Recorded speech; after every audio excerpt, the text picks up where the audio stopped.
Hey, what's up guys, Miles here. Welcome to the quarantine content. Now, making mistakes is a natural part of the process of developing a second language, and in the majority of the cases it's quite inevitable.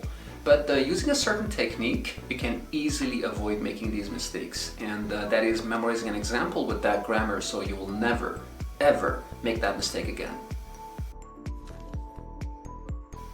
So let's get started.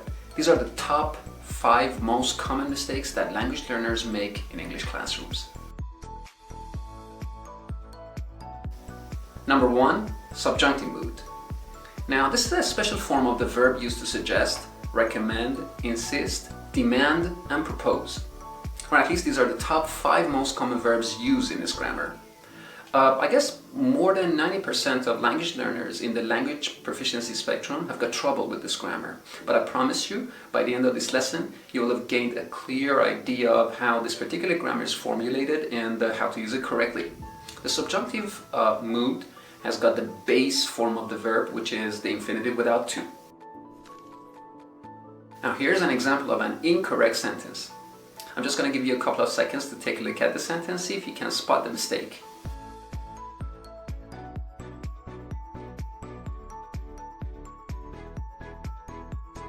Now, as you can see, you gotta say, I suggested that he stay home. So, as you might have guessed, the word that is optional, so you can easily remove it. I suggested he stay home. Now, let's take a look at another example.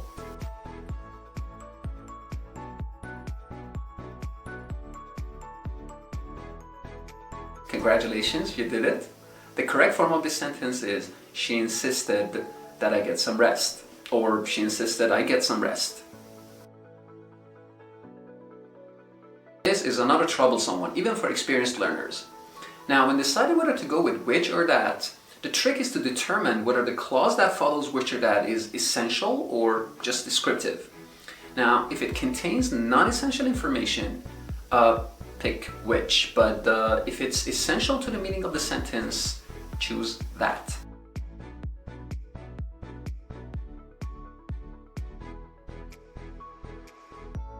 In the first sentence, the words following which merely give information about the 4th floor apartment. But in the second sentence, it's quite obvious that the writer is identifying a specific apartment. For example, the apartment on the 1st floor may be a 1-bedroom apartment, or the apartment on the 3rd floor may be a 3-bedroom apartment. But the apartment on the 4th floor is a 2-bedroom apartment.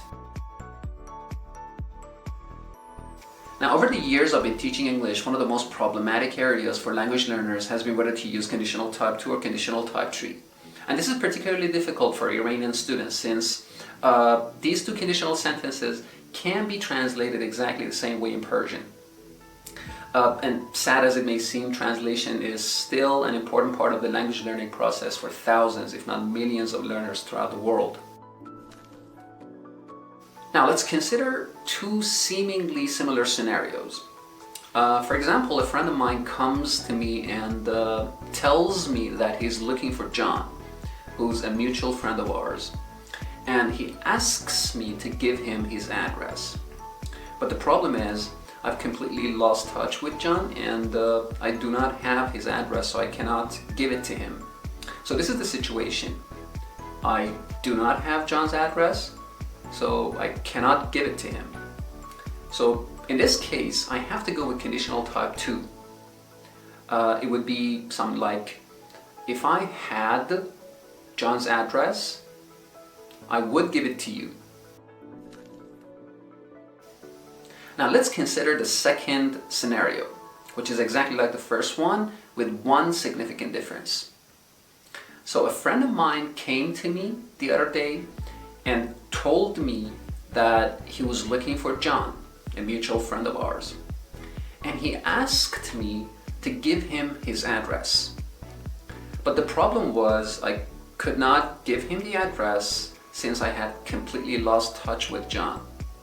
So this is the situation. I did not have John's address, so I could not give it to him. In this case, I have to go with conditional type 3. If I had John's address, I would have given it to you. Or if I'd had John's address, I would have given it to you. So one of the most pleasurable ways in English to connect two sentences is using the grammar not only but also.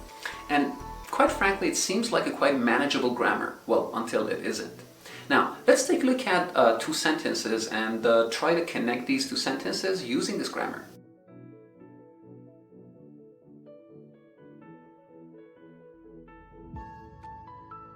So this is what the new sentence looks like. But the problem is when you're trying to use not only at the beginning of the sentence, what happens then? This is what happens. Not only can Tom repair cars, but also he can repair bicycles. Now you might be wondering why we need to use not only at the beginning of the sentence when we can use it in the middle of the sentence in the standard place. And honestly speaking, it's a legitimate question. But let me give you an example of how that actually works.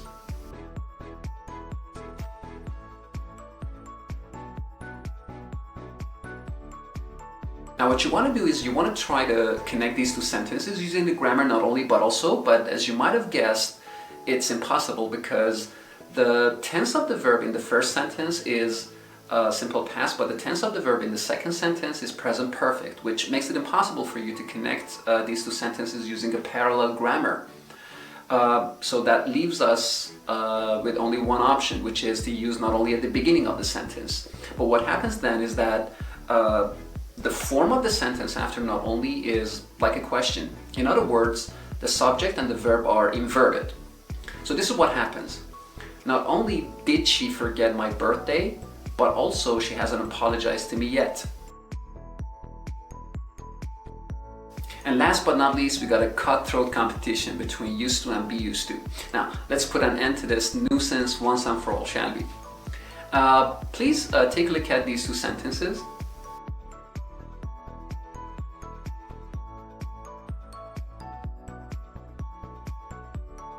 So the first noticeable difference between these two is that used to is followed by a simple verb, whereas be used to is followed by an ing verb or a gerund. But what is the difference in terms of the meaning? Now, I used to drink green tea means that I drank green tea, but now I obviously don't. So it refers to an action that happened in the past, but now it doesn't happen anymore. But I'm used to drinking green tea means that first, drinking green tea was strange or unusual to me, but now it's more familiar to me. Or when you want to talk about something that first was difficult for you, but now it has become easy, you can use be used to, followed by a gerund. So if you have any questions regarding these top 5 most common mistakes in English, you can write them down in the comment section down below and I'll make sure to respond to them. Please don't forget to subscribe to my channel and hit the notification bell so you don't miss any of my videos. Signing out, Miles.